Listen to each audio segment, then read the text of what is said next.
All right, let's see. All right. Okay, so to understand what we're trying to do as X-ray techs is pretty simple. It's some caveman stuff. Like we all know what cavemen do, right? You hit things with a rock. You hit things with a rock. And honestly, the technology's not advanced that much in life. We do have MRI, which I suspect is related to Area 51. So if anyone's going there on Facebook, let me know if you find an MRI scanner at Area 51. But to make X-rays, we are just hitting things with different rocks, right? The rocks that we're going to use in this case are little electrons. These are our little rocks, right? And we're going to accelerate these electrons, these little tiny rocks, towards another rock that is very, very heavy. Right, so I'll go ahead and draw that right here, and we'll talk about what that's called in a moment. But it's going to hit this part of this other rock, and we're going to call this area that it's going to hit a target, right? It's going to hit a little target right here. So, target. And when those rocks hit that target, fire is made. This is the birth of fire, right? You know, and we all ran whooping through the night after that. Me and my cave girl. The fire that we're making though now is X-rays. So I'm drawing a little cookie line here. You'll notice this line's straight. This line's doing something weird, right? So it's important to draw a straight line here with the rocks, the electrons, and a kooky line there. It's a waveform. Or is it? That's the thing, right? Look at wave particles sometime. Freak yourself out. You won't be able to sleep at night. Yeah. All right. But we are going to make a lot of heat. It is going to make a lot of heat. So the two things that we're making when we accelerate these electron rocks towards the electrons inside the target is heat. Heat and X-rays. Those are the two things that we're making. Primarily, this thing's a giant toaster oven. It makes a lot of heat. 99-point-something% of the energy is heat of an X-ray machine. But the magic is that it also makes X-rays. And so the X-rays are going away from the target now. But in reality, if I really drew what was going on inside of this rock banging procedure that we're going through, is there would be X-rays flying everywhere. And the fancy name for that is isotropic, that X-rays fly everywhere. When you make X-rays, they fly everywhere. So that's a problem, right? So problem number one, we're making heat. All we wanted was X-rays. Problem number two, it's making X-rays every freaking direction, right? So we got to address those problems at some point. But hold on to that, just bookmark that for a second, because for the time being, I want to look at the heat piece first. And then we'll look at the actual production of the X-rays. So to displace the heat, we're going to have this target here, which is called the anode. We're going to have it spin around and around and around. It's going to spin around like a record. Y'all remember records, right? The Bee Gees. Here's another band that was on a record beside the Bee Gees. I can't think of anyone right now. Oh, Led Zeppelin. All right. So we're going to spin this thing around. So this is the first problem is how to spin it around. So we're going to put some ball bearings in here. Ball bearings. All right. And this part that's going to spin around we'll call the rotor. And it's kind of shaped a little bit like this. So all of this thing that I'm drawing right here is going to spin. Rotor. All right? But here's the thing that's kind of tricky. Like, we can't just like hook this up to a record turntable and spin it around and expect it to do anything. That's not going to be helpful. What we're going to have to do is create a vacuum around this, right? We have to make a vacuum. So I'm going to create a vacuum tube around this thing. Oh my goodness, I can't draw a vacuum tube. all of this now is like the cold, cold darkness of outer space, right?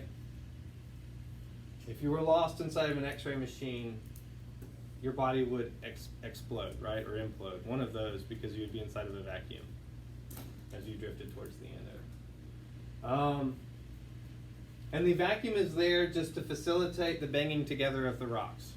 That's the only reason we have a vacuum there. It makes the rocks easier to bang together. So I could indicate that this is happening in a vacuum. But not a vacuum cleaner, like no air, right? So this thing that's encasing our vacuum is glass. It's a special magical kind of glass. I don't think it's Pyrex or something like that. I don't know exactly what kind of glass it is. It's something like Corningware, you know. Do y'all remember Corningware? You know, the crazy thing about Corningware, I love Corningware. Anytime I'm at a thrift store and I find Corningware, I buy it. Because you know who owns the patent for Corningware now?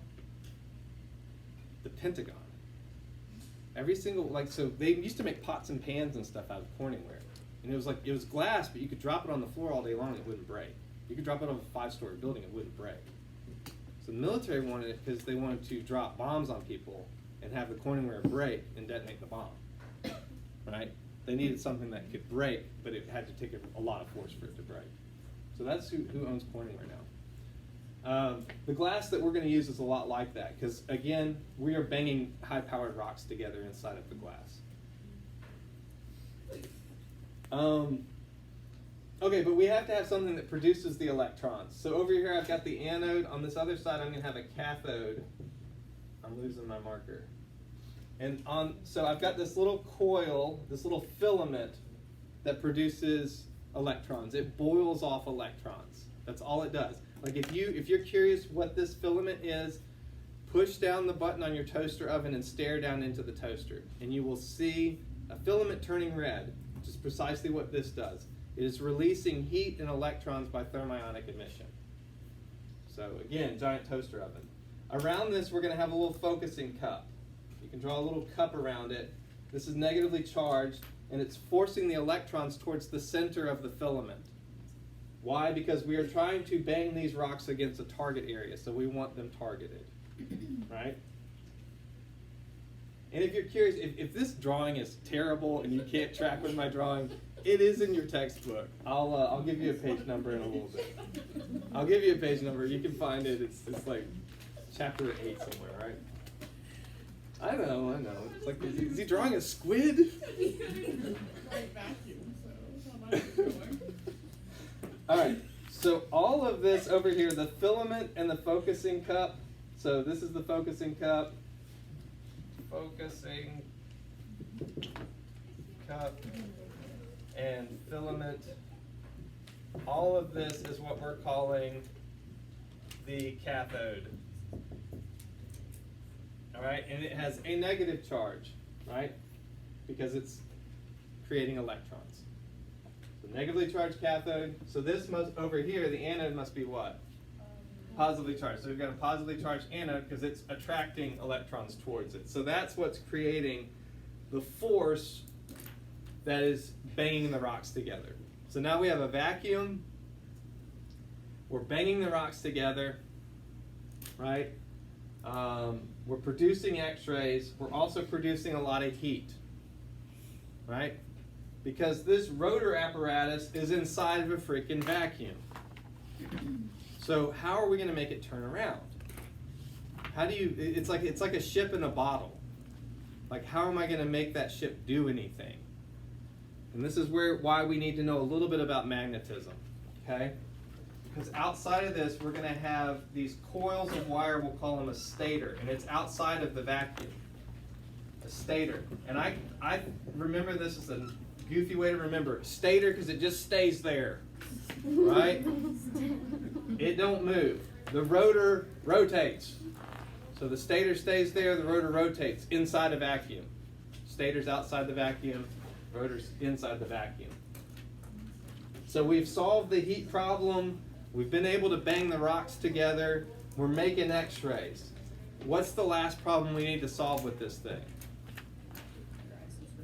Yes, it's making x-rays in all directions. So currently, right now, as I'm producing these x-rays, I'm getting fried, all of y'all are getting fried, right? We got a problem on our hands. The initial x-ray tubes, if you look at them, there's one on that back counter, we'll look at it in a second, completely unshielded.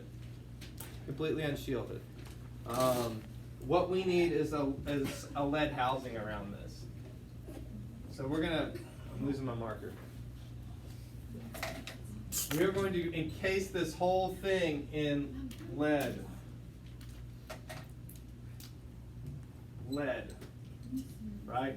It's heavy and it's dense and it's going to stop the x-rays that we don't want going in other directions, right? But the x-rays need a place to come out, so we're going to put two little things down here at the bottom to help them come out of. This is literally some caveman science here, y'all. I mean, this is about as basic as it gets. Right here, we're going to have a collimator. We're going to attach a collimator. It can move around, right? It's a part more or less attached to the lead housing, more or less, right? Right here in the glass envelope, we're going to have a little window. We're going to call it a beryllium window. But there's a window right here in the glass envelope, and this is our collimator. I can't draw. So, have I missed anything? I think that's just about everything. I'll double check my notes. I got the picture if you want to see it. Yeah, their picture's really much prettier. You got so close. Yeah, thank you.